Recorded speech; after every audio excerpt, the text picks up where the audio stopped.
అసలు మా మమ్మీ, మా పిన్ని వాళ్ళు ఎందుకొచ్చారో తెలుసా ఇంటికి? ఇంకా 2 డేస్‌లో మా మమ్మీ వాళ్ళ మ్యారేజ్ డే. మా చిన్న మమ్మల్ని ఇద్దరు కొడుకులది బర్త్‌డే.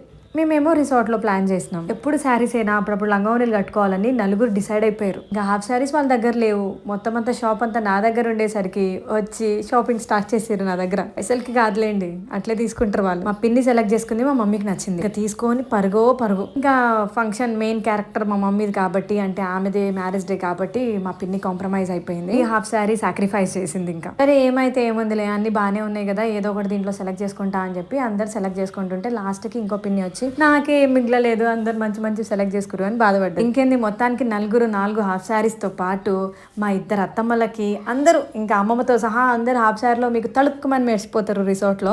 చూడ్డానికి అందరు రెడీగా ఉన్నారా? శారీ మా వాళ్ళది మామూలుగా ఉండదు. ఇంకా హాఫ్ శారీస్ తో పాటు దానికి తగ్గట్టు జ్యువెలరీలు కూడా తీసుకున్నారు. ఈ రెక్లైనర్ 4 సోఫాలు నలుగురు కోసమే తెచ్చిపెట్టినట్టుంది. ఎంత మంచిగా రిలాక్స్ అయ్యారంటే